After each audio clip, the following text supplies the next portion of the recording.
నేను ఖమ్మం జిల్లా నేలకొండపల్లి మండలం రాజశేఖరపురం విఆర్ఏని. నేను గత 33 సంవత్సరాలుగా విఆర్ఏ విధులు నిర్వహిస్తున్నాను. కానీ నేను ఒక్క రూపాయి కూడా జీతం తీసుకోకుండా రిటైర్మెంట్ అయినాను. నేను ఇప్పటికీ 9 నెలలు 10 నెలలు చేయబట్టి రూపాయి తీసుకోకుండా రిటైర్మెంట్ అయినాను. గవర్నమెంట్ నుంచి ఎలాంటి ఈ ప్రతిపాదనలు లేవు. ఇవి అడ్డగోలుగా పోయిన ప్రభుత్వం ఎక్కడికక్కడికి 23 మంది ఈఆర్ఏలను ఎటు పడితే అటు కాకుల గద్దలు చేసినట్టు చేసి పోయిన ప్రభుత్వం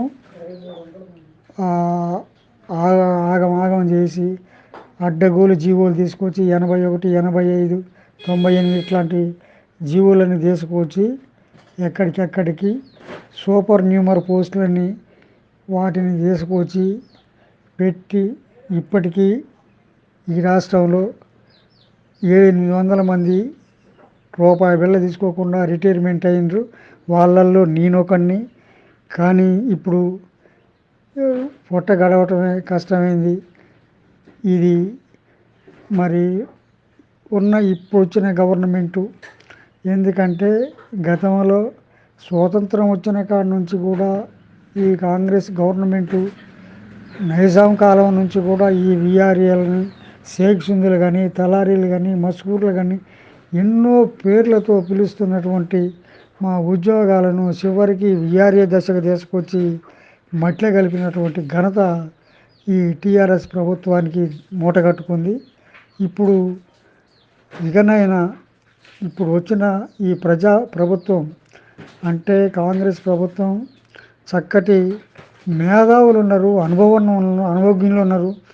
దీన్ని ఎలా పరిపాలించాలా, ఎట్లా చేయాలనేటువంటి చక్కటి అనుభవజ్ఞులు ఉన్నారు. వీరు ఇప్పటికైనా దీన్ని ఈ రెవెన్యూ డిపార్ట్మెంట్ని అసలు రాష్ట్రానికే గుండెకాయ లాంటి డిపార్ట్మెంట్ని ఈ డిపార్ట్మెంటు లేకుండా చేసి ఎవరో ఎక్కడో ఏదో చేసిర్రని ఇల్లును ఎలకల గురించి ఇల్లు చిచ్చి పెట్టినట్టుగా ఈ డిపార్ట్మెంట్ని కాజేసి తీసేసి ప్రభుత్వం అనేక మార్గాలు ఆలోచించి ఉన్న భూములను కాజేసుకొని ఈ 23,000 మంది విఆర్ఏల వ్యవస్థను నాశనం చేసిన పార్టీ పోయిన ప్రభుత్వం. కాబట్టి ఇప్పుడున్న ప్రభుత్వం మళ్ళీ ఇప్పుడు ఏదైతే రిటైర్మెంట్ అయ్యి డబ్బులు తీసుకోకుండా, జీతం తీసుకోకుండా, ఐడి కార్డులు తీసుకోకుండా వారసత్వంగా వచ్చినటువంటి మాలాంటి నిరుపేదలకి మళ్ళీ విఆర్ఏగా మా పిల్లలన్నా తీసుకొని మాకు జీవనోపాధి కల్పించాలని కోరుకుంటూ ఈ కాంగ్రెస్ ప్రభుత్వాన్ని, పెద్దలని, రేవంత్ రెడ్డి గారిని, రెవెన్యూ మంత్రి గారు శ్రీనివాసరెడ్డి గారిని వేడుకుంటూ మేము ఇప్పుడు గతంలో 3 నెలలు సమ్మె చేసిన సమ్మెకాలంలో కూడా జీతం లేకుండా చేశారు. అటు సమ్మెకాలం జీతం పోయింది, సర్వీస్ పోయింది.